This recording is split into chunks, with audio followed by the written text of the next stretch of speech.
Significant figures के कुछ rules हैं that you need to guys understand. For example हम सिग्निफिकेंट फिगर्स हमारी पूरी मैथमेटिक्स में बहुत जगह काम आएगी आपको, और यू हैव टू, हाँ लीजा, एक्चुअल मार्क्स रफ रख के तो नहीं होते बेटा, but it's better if you right that, okay. क्योंकि गड़बड़ ना हो, बिल्कुल छोटे बच्चों की तरह सॉल्यूशन कर लो, कोई मसला नहीं है, बेनिफिट होगा, मतलब गलती से बच्चा हो, बाकी तो कोई मसला नहीं, ठीक है। इतना रफ रख के मार्क्स अलग से नहीं होता है, किसी भी पेपर में रफ रख के मार्क्स आपको नहीं होंगे, ठीक। अच्छा, the first rule is in a significant figure all non-zero digits, कौन सिग्निफिकेंट है? ऑल नॉन जीरोस, जैसे ये 2 3 5 4 नंबर आएगा। सो इसमें how many significance do we have? देखो अंडरलाइन चारों को आवा है, so it means it has 4 SF, means 4 significant figures, ठीक है। फिर number 2, zeros between non zeros, जो जीरोस नॉन जीरोस के बीच में आ रहे हैं, जैसे 2005 में, so as they are falling in between this range, these non-zero digits, that's why these zeros will also be considered as the significant figure. Clear? Zeros after the, क्या कहा यहाँ पर, zeros after the non-zeros are not significant, are not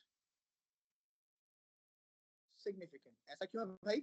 ये क्यों है? Because इसमें ये जब भी आप गौर से देखेंगे, this is the non zero digit, और इसके बाद जितने भी जीरोस लगे हैं, स्पीड ऑफ लाइट में, स्पीड ऑफ लाइट में कितने थे? 8 जीरोस थे, इस तरह से। बट सिग्निफिकेंट कौन है? जस्ट 3, ठीक है। सिर्फ और सिर्फ सिग्निफिकेंट कौन होगा? सिर्फ 3 होगा। Are you getting my point? समझ में आ गई बात? नेक्स्ट, zeros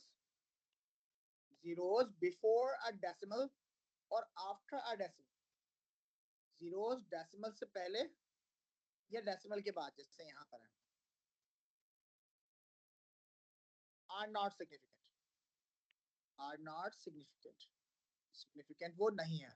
किस किस केस में? एग्जाम्पल्स देख लीजिए जरा।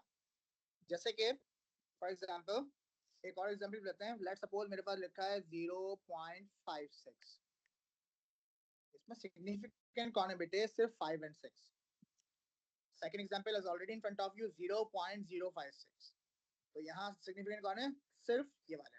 अच्छा, ये जो जीरोस है ना, बिफोर अ डेसिमल और आफ्टर अ डेसिमल, इसका मतलब ये नॉन जीरो नंबर इनसे पहले भी आया ही नहीं, मतलब यहाँ पे कोई नॉन जीरो नंबर आ गई नहीं, तब इस केस में नॉन जीरो है।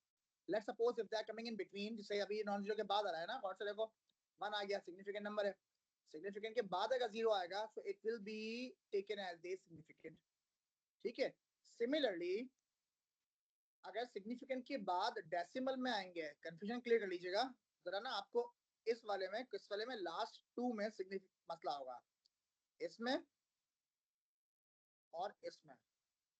If there is no decimal, देखें यहाँ 2000 में कोई डेसिमल नहीं है, तो किसी भी जीरो को सिग्निफिकेंट हम नहीं कहते।